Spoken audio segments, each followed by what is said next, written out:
Hello, again. Today I'd like to talk about what the government's up to again. Now, you'll never hear me again call it our government. I'm going to call it the government, or call it Trudeau's government if you prefer. Certainly not the people's government anymore. They're tabling bills where they want to monitor the media. The premise being to eliminate misinformation as regards the COVID situation. Well, fundamentally, that's flawed. It's actually wrong. But it's their excuse, and it sounds to some degree plausible. So, what they want is all media, including what now is referred to as mainstream media, which is the media that the Trudeau government accepts and has given large sums of money to. And then what I call the alternative media, for example, Rebel News. Now, if you don't know who they are or what they are, they're not some radical, far out, rebellious rebels. No, they're straight up. They talk straight.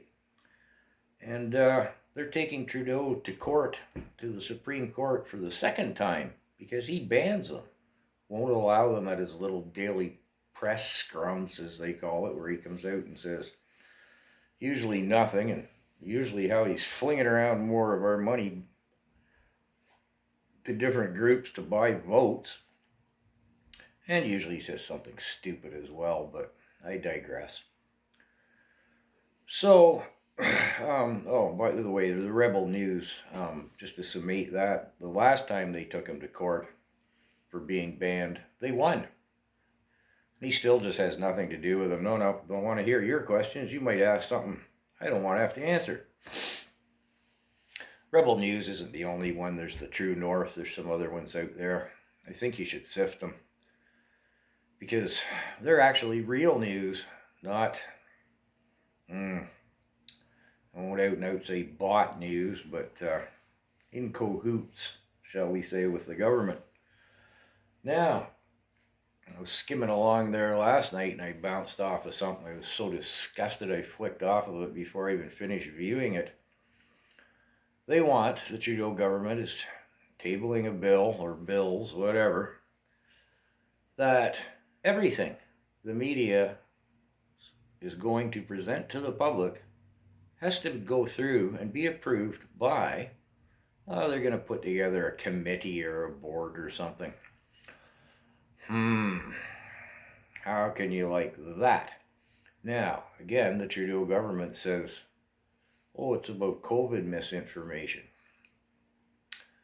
Well, it'd be pretty hard for them to justify, in my mind, the need for that misinformation. And again, whether it's even morally correct. So the newscaster, and I forget what channel, let's call it, I was watching, because again, I scrolled through in disgust. I'm not very good with this, medium here. Couldn't seem to find it again. But she said, well, what about, the internet, social media? Oh, well, yeah, we're going to look into that as well, this government representative is saying. Facebook and YouTube, certainly, places like that. And then, somebody is, like more than one individual. What I'm saying is if he kind of mutters and gobbles. If someone has a following, basically, that would,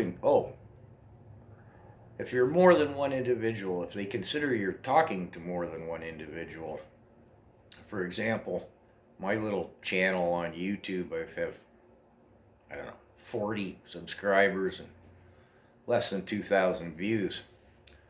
Hardly a viral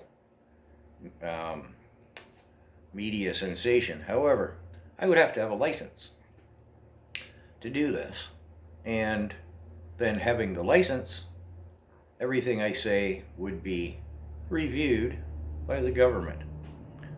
Now, if I made a video where I didn't make even a hint of a reference to the pandemic, the COVID, the flu, the virus, anything that would be a trigger word, if I made absolutely no reference to that, do you think they're still going to let me say Trudeau wants to be a dictator? He's a liar. He's a thief. He's a sociopath. You think they're going to go, oh, that's okay. So they put this bill through. If it goes through, we don't have no media anymore. Either what we consider the normal free press, the whatever you want to call it, the conventional media, the non-conventional media, and the ability to communicate as we are here now. Now, you don't have to like my views. You don't have to watch them. However, I should be allowed to express them. There are people who express views I don't like. Some people they're still going to vote for the haircut at the helm. Now, that aggravates the hell out of me. Well, what are they, no smarter than a rock? However, they're allowed their opinion. They're allowed to speak it. They're allowed to make their vote. Just because I find it appalling, aggravating, and destructive to the country, and put this clown back in again, we got to get rid of him. However, not in a million years would I consider squelching what they have to say. You look at history, you look at the creeping filth that is socialism and communism. Follow the steps. I've said it before, we're well there. Trudeau has bankrupted the nation. The way he's dealing with the COVID crisis and handing out money, he's creating dependence. We're becoming socialist. You don't have a job to go back to. You're dependent on their check. If they say play ball, what are you going to do? You're going to starve. You got no job. They're not going to give you the money. History repeats itself. And now they want to take away a free press, the ability for us to communicate anyone.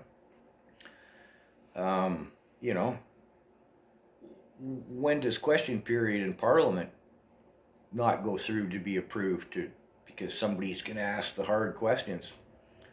Little side note, have you seen Bill Morneau, the finance minister, actually answer a question anytime lately?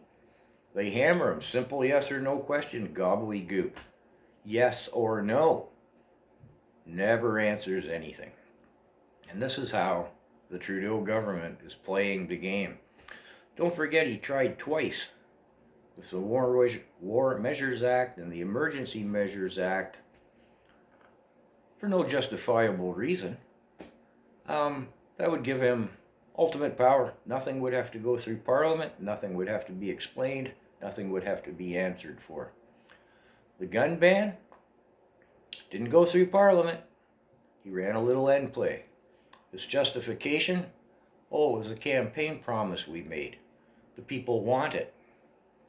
Well, isn't he known for keeping his promises, eh? I'm sure that's his fundamental motivation. Yes. However, we didn't ask for a gun ban. If he made a promise at all, it was criminal activities with guns. In Canada, we have the tightest vetting process going, hardly rivaled by anyone else. Oh, the company coming, I'll cut this off. I'll have a part 2. You're back quick.